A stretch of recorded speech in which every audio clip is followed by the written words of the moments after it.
श्रीमन्नारायण नारायण हरे हरे श्रीमन्नारायण नारायण हरे हरे भजमन्नारायण नारायण हरे हरे भजमन्नारायण नारायण हरे हरे तेरी लीला सबसे हरे हरे हरे हरे तेरी लीला सबसे न्यारी न्यारी हरे हरे तेरी महिमा प्रभु है प्यारी प्यारी हरे हरे तेरी महिमा प्रभु है प्यारी प्यारी हरे हरे श्रीमन्नारायण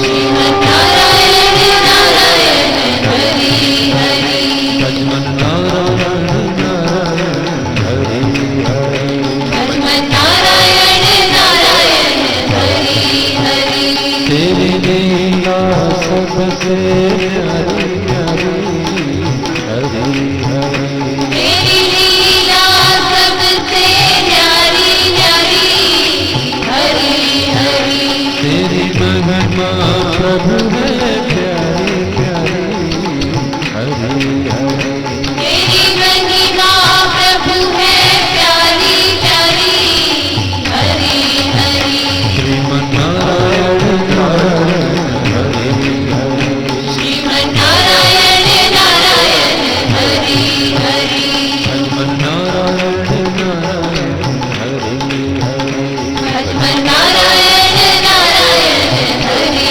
हरे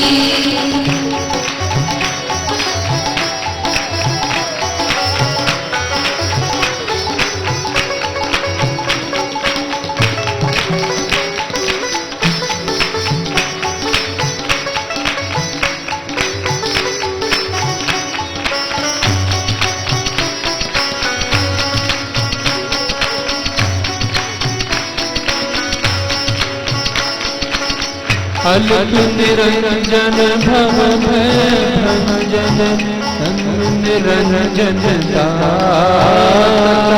जन्म निरंजन दाता अलग निरंजन भव भंजन अलग निरंजन दाता जन्म निरंजन दाता हमें शरण हमें शरण कर जगत्राता हर निर्भय जगत्राता हमें शरण अपने चरण कर जगत्राता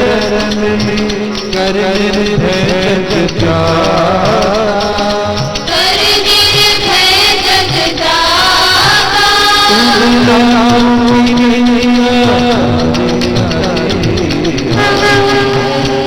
श्रीमन्नारायण नारायण हरे हरे श्रीमन्नारायण नारायण हरे हरे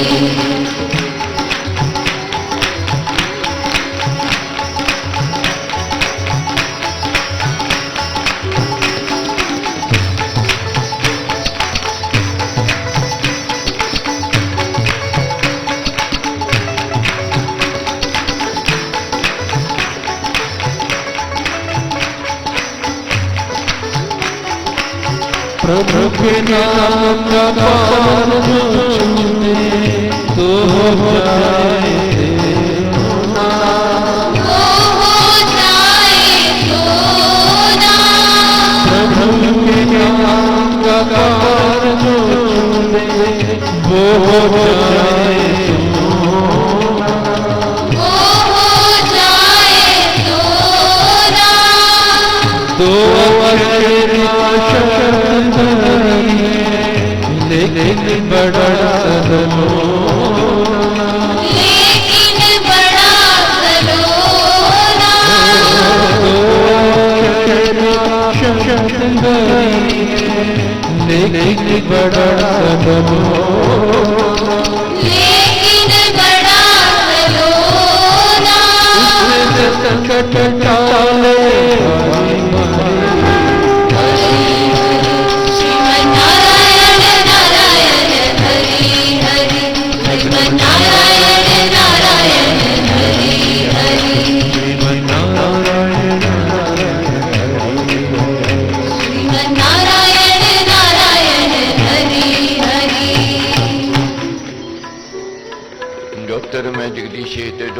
पार परम पावन परम तुझको है नमस्कार। सत्य ज्ञान आनंद के परम धाम श्री राम, पलक तो मेरा तुझे होवे बहु प्रणाम।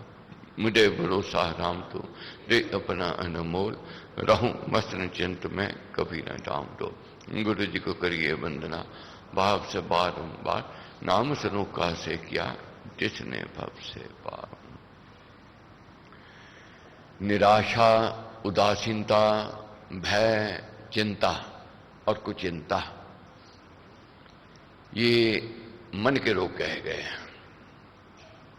बहुत यत्न करते हैं, बहुत प्रयत्न करते हैं कि इनको निकालने, इनसे छुटकारा हो। रात रात भर नींद नहीं आती और हर समय ऐसा लगता है कोई छाया साथ में है, और हर समय ये डर भय लगा रहता है कहीं अनहोनी ना हो जाए, कहीं नुकसान ना हो जाए, कहीं अपने पराय ना हो जाए। इस पर महाराज ने कैसे समझाया है, ये आज जानना है।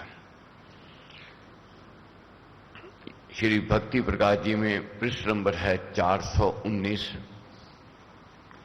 कथा प्रकाश में सिमरन का प्रसंग। 419 पृष्ठ नंबर, कथा प्रकाश में सिमरन का प्रसंग है। बहुत ध्यान से पढ़ना है। ऐसा प्रतीत होवेगा कि ये हमारा प्रश्न है और हमारे प्रश्न का महाराज उत्तर दे रहे हैं। परमेश्वर के पतित पावन नाम को वाणी से अथवा मन से जपना सिमरन कहा जाता है। पहली बात तो ये समझनी है सिमरन किसको कहते हैं। वाणी से अथवा मन से उसका चिंतन करना, ये सिमरन है। यदि किसी अनुभवी मनुष्य द्वारा परमेश्वर का मंगलमय नाम लिया जाए तो उससे अंतर आत्मा जग जाता है और वह नाम वृत्तियों को मूर्छित करने में एक मोहन मंत्र ही माना गया है। जैसे सजीव पेड़ को सजीव फल और बीज लगा करता है, ऐसे ही ईश्वर कृपा तथा अनुभवी सज्जन से ग्रहण किया हुआ नाम ही ध्यान, एकाग्रता और समता और समाधि का साधन बना करता है। किसी अनुभवी व्यक्ति से, ज्ञानी से, तपस्वी से ये नाम जो लिया जाता है वह नाम शीघ्र फलीभूत होता है, उसका लाभ शीघ्र मिलता है। बीज सजीव है, उसको फल लगेगा और उसको बीज भी लगेगा। केवल फल नहीं, साथ में बीज भी लगता, आगे बढ़ता ही बढ़ता है अगर सजीव है। अगर बीज को घुन लगी हुई है या बीज को ताप लगा हुआ है, उसके अंकुर नहीं आवेगा और वह बीज आगे बढ़ेगा नहीं। जो मन छोड़ जाते हैं, धैर्य छोड़ जाते हैं, हिम्मत छोड़ जाते हैं, साहस छोड़ जाते हैं, वह असफल हो जाते हैं, पिछड़ जाते हैं। मन को छोड़ना नहीं है, धैर्य को छोड़ना नहीं है, ये टूटेगा, मनोबल गिरेगा गिरेगा, इसको कोई रोक नहीं सकता है। केवल आध्यात्मिक ज्ञान ही इसको रोक सकता है। तो इसलिए महाराज कहते हैं अपने मनोबल को बढ़ाना है नाम का सिमरन करते हुए। एकदा एक जिज्ञासु ने एक शांत, दांत और सिद्ध उपासक के समीप जाकर आदर से कहा, महात्मन, जब भी मन में कोई संशय हो संतों के पास जाओ, प्रश्न करो, संकोच नहीं करना चाहिए। केवल हम लोग कामना हेतु जाते हैं संतों के पास, मनोरथ की प्राप्ति के लिए जाते हैं, यही अज्ञानता कही गई है। कामना तो पूर्ण होगी अगर संत कृपा होगी, नाम का सिमरन होगा, कामना पूर्ण होगी। सत्संग से जुड़ेंगे, परमेश्वर का चिंतन करेंगे, कामना पूर्ण होगी, इसको कोई नहीं रोक सकता है। जुड़ना है, उससे कैसे जुड़ना है ये जानना है, ये समझना है। प्रश्न उठा एक जिज्ञासु के मन में, जब अच्छे दिन आने होते हैं संत अच्छे लगने लग जाते हैं, सत्संग अच्छा लगना आरंभ हो जाता है और संत की कृपा होवेगी। गया क्या कहा, महात्मन, मेरा मन बड़ा चंचल है, मेरी इच्छा शक्ति बड़ी दुर्बल है, मेरा संकल्प सदा असफल रहता है, मुझे संशयशीलता सदा सताती रहती है। कृपा किसी उपाय से मेरे ये दोष दूर करा दीजिए। ये दोष हमारे अंदर घर किए हुए हैं, नहीं निकलते हैं। इच्छा शक्ति कमजोर हो रही है और मन कमजोर है, असफलता निराशा घेर रही है। ये संशयशीलता भ्रम दुख की ओर ले जा रहा है। ये सुनकर उपासक बोला, भद्र तेरे उक्त दोष तेरे मानस रोग हैं, ये मन के रोग कहे गए हैं। दुष्कर्मों की दुर्वासना से, दुष्ट विचारों से, दुष्चरित्र से तथा दुर्जन संगति से ऐसे मानस रोग हुआ करते हैं। ये कहां से आते हैं? दुर्वासना से और दुष्ट विचारों से, नेगेटिव सोचते रहना, या निराशावादी का जब संग कर लेते हैं ये निराशा आ जाती है, या फिर चरित्रहीनता से आती है। अगर चरित्र ठीक नहीं है, डर भय सतावेगा सतावेगा। और दुर्जन की संगति से आते हैं ये मानस रोग। मनोगत रोग से मनुष्य का मन इतना मलिन, इतना अस्थिर, इतना भीरू, इतना अक्षीण, इतना शंकाशील और इतना भ्रमग्रस्त हो जाता है कि उसमें दृढ़ता, एकाग्रता और समाधानता का नाम मात्र भी नहीं होने पाती है। तू इस रोग को समूल नष्ट करना चाहता है तो राम नाम की महाऔषधि सेवन कर। एक ही उपाय है, राम नाम की महाऔषधि। औषध राम नाम की खाइए, मृत्यु जन्म के रोग मिटाइए। ये मन बल ऊंचा करता है। तेरा मन विमल और बलिष्ठ हो जाएगा, तेरी इच्छा शक्तिमती हो जाएगी और तू सत्य संकल्प बन जाएगा। उस जिज्ञासु ने विधि पूर्वक नाम का ध्यान लेकर जप, चिंतन तथा ध्यान करना आरंभ कर दिया। कालांतर में उसके सारे मानस दोष भस्म हो गए, उसकी एकाग्रता सुसिद्ध हो गई, उसकी इच्छा और संकल्प शक्ति सबल तथा सुदृढ़ हो गए। उसके अमल चिताकाश में उच्च विचारों के तारे आप ही आप उदय हो आए। कहां निराशा दिखाई देती थी, अंधेरा दिखाई देता है। वही नाम का सिमरन करने से, संत का संग करने से अब आशा की किरण जागृत हो गई। कहां अंधेरा था, अब प्रकाश दिखाई देने लग गया। आशा की किरण जब जागनी आरंभ हो जावे, प्रकाश दिखाई देना आरंभ हो जाए, समझो मोक्ष की ओर बढ़ा है, अपने लक्ष्य की ओर बढ़ा है, मालिक की कृपा की ओर, उसकी रहमत की ओर प्राणी बढ़ा है। तो क्या है, घोर विपत्तियों में भी वह ब्रज स्तंभ स्थिर रहा करता है। अपने अंगीकृत पद से वह कदापि चलायमान नहीं हुआ करता था। वह जिस काम में हाथ डालता सफलता ही लाभ करता। जब ऐसी स्थिति हो जाती है, जिस काम में हाथ डालेगा मालिक की साथ में रहमत होती है, कृपा होती है और सफलता मिलती है। अपने धैर्य से, दृढ़ता से, समता से, शांति से, अपूर्व प्रतिभा प्रभा से, लोकहित कामना से और चमत्कारनी मानव शक्ति से वह एक बहुत ही श्रेष्ठ मनुष्य माना जाता था। जब जो जगती है नाम की, अंतःकरण जब शुद्ध होता है, प्राणी का व्यवहार स्वभाव शुद्ध होने लग जाता है, अच्छी विचारधारा हो जाती है, अच्छा संग मिलता है, तो ऐसे व्यक्ति की चारों ओर सुगंधी फैलनी आरंभ हो जाती है। यही सत्संग की महिमा कही गई है। वह मंगलमय राम नाम के चिंतन ध्यान से एक जीवन मुक्त सिद्ध हो गया। उसका आत्म भाव सर्वदा शुद्ध होकर जगमगाने लग गया। अब जो तप करते हैं, साधना करते हैं, इसकी विधि भी जाननी चाहिए। बहुत बार बिना विधि के हम जाने समझे अज्ञानता में बड़े बड़े कठोर तप तो करते हैं, मगर उसकी वह प्राप्ति नहीं होती है जो होनी चाहिए। ये बहुत बार हुआ है। बड़े बड़े उपवास करने, खाना पीना छोड़ देना, निरन्न रहना, भूखे रहना, एक टांग पर खड़े रहना, जब बहुत बड़े त्याग करते रहना, कि परमेश्वर को प्रसन्न करके उसकी कृपा प्राप्त कर लेंगे, ये विधि काम कम आती है। अब कैसे जानना है कौन सी विधि काम में आती है? दृष्टांत नंबर 2 है, नाम ध्यान तथा नाम योग बहुत ही लाभदायक है, शीघ्र सिद्धिकारी है, अल्पकाल में सफलता का दाता तथा थोड़े प्रयत्न से ही आत्मा को जगा देने वाला है, सुगम ध्यान और सहज योग है।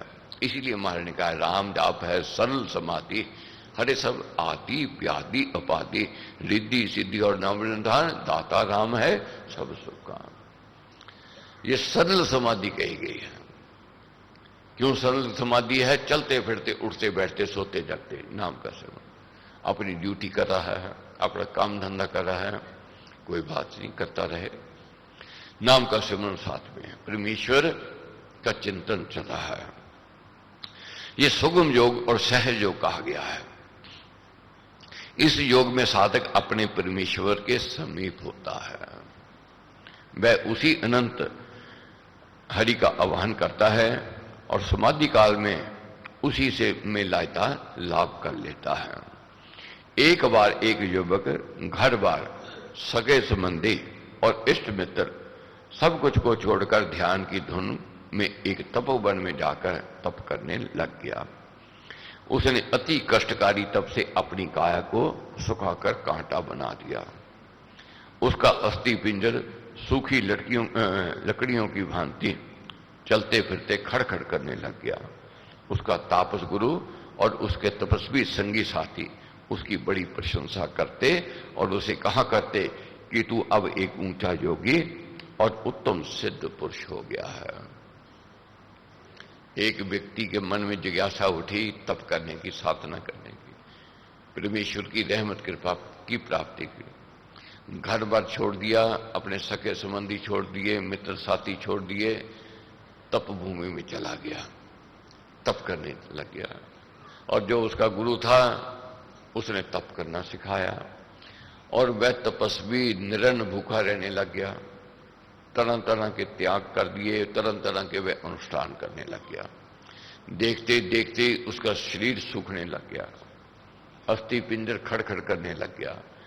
उसकी तपस्या साधना देख करके लोग उसकी बढ़ाई करते, उसकी प्रशंसा करते और उसके गुरु भी उसकी प्रशंसा करते, अब तू सिद्ध पुरुष बन गया है।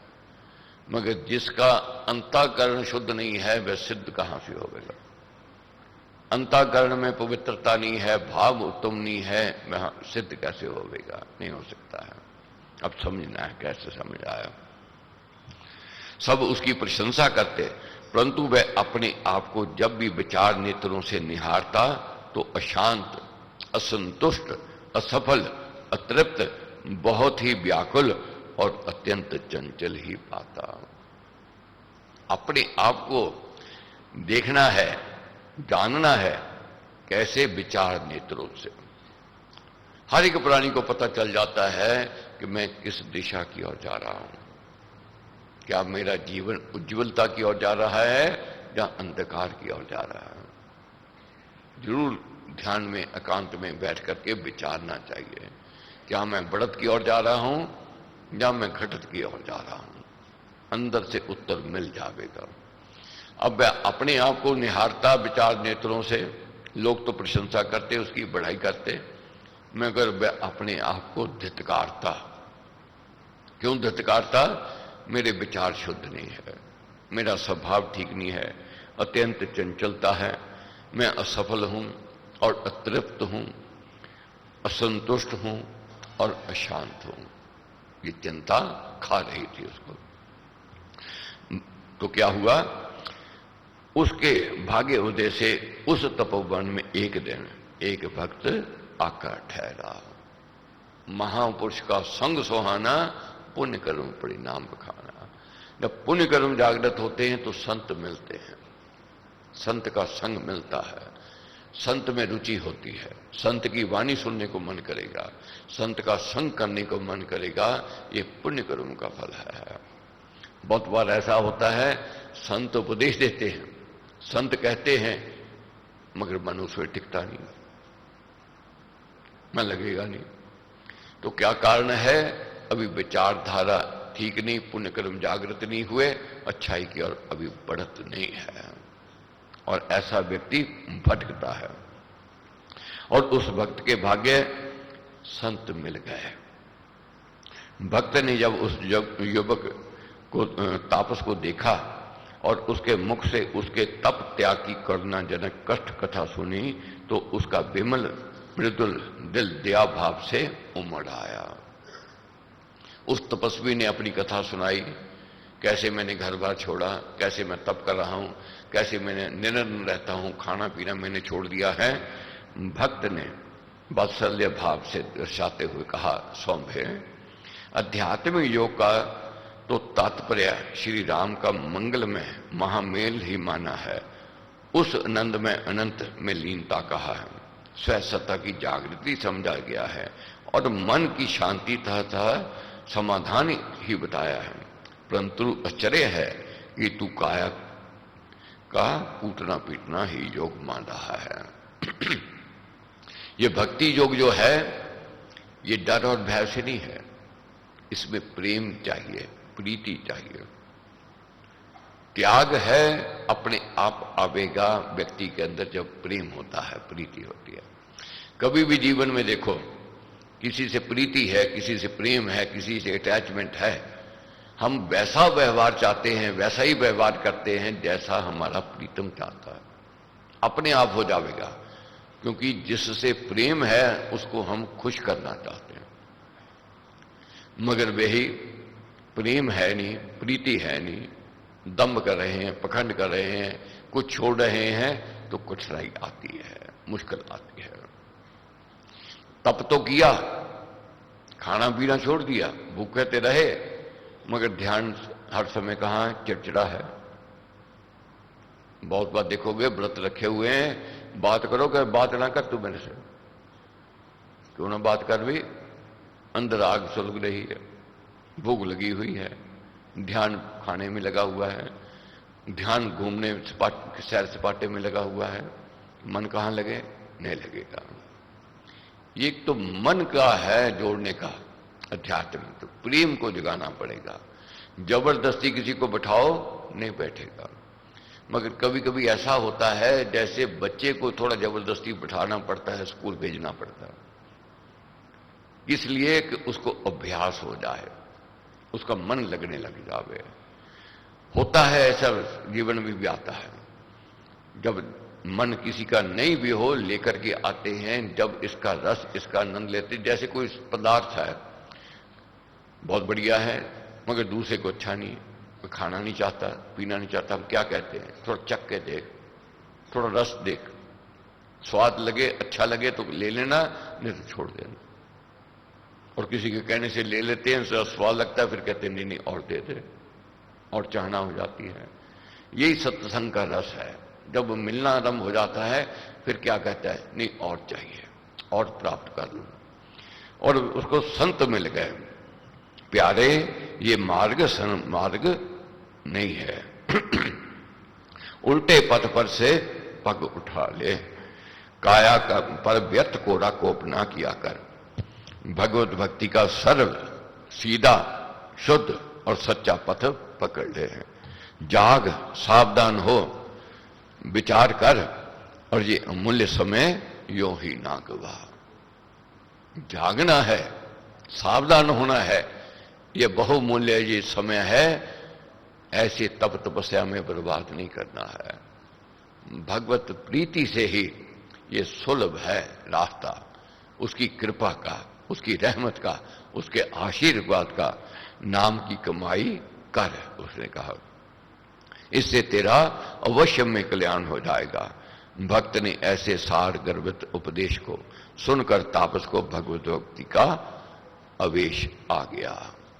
अब प्रेरणा जागृत हुई, प्रेरणा मिली, मन में उमंग हुई कि मैं कुछ करूंगा, मैं कुछ बनूंगा। महाराज ने कहा है बहुत सरल उपाय है जो जानने का, क्या मेरे को इसका लाभ हो रहा है, नहीं हो रहा है।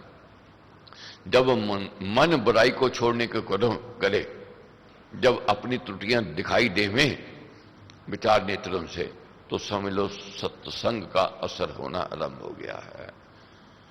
अगर वही विचार नेत्रों से अपनी त्रुटियां ना दिखाई दे, समझो अभी सत्संग का असर नहीं हुआ है। सत्संग का रस लेने से, आनंद लेने से ये असर होवेगा। जब तक आनंद नहीं लेवेंगे, जब तक प्रेम नहीं जगावेंगे, तो खाली रह जाएंगे। अब क्या हुआ, संत की कृपा हुई, प्रेरणा दी उसने, और उस व्यक्ति के अंदर जागृति पैदा हो गई। उसने बड़ी भावना से उस भक्त को भगवान के पतित पावन श्री राम नाम का प्रसाद ग्रहण किया। उसने ज्यों ही अपने मन से महामधुर राम नाम का चिंतन किया, उसकी वृत्ति तत्काल एकाग्र हो गई।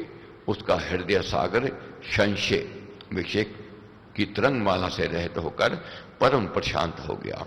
उसके अंतःकरण की सारी कल्पना कालिमा धुल गई और उसके आत्मा को स्वस्वरूप की स्थिति लाभ हो गई। उसे ऐसा प्रतीत हुआ कि मानो किसी ने बांह पकड़कर उसको समाधि के ऊंचे पद पर पहुंचा दिया है और वह सफल मनोरथ पूर्ण काम तथा कृतकृत हो गया है। तो ये महाराज ने कहा, ये पथ जो है सुगम अगर है तो ये प्रेम से सुगम होगा। प्रेम को जगाना है, प्रीति को जगाना है, बोझ समझ करके नहीं आना है। ये जानना है कि मैंने कुछ करना है, मैंने कुछ बनना है। ये भक्त ने मन को समझाया, मन को प्रेरित किया। इसी प्रकार हमने मन को प्रेरणा देनी है, मन को जागृति देनी है।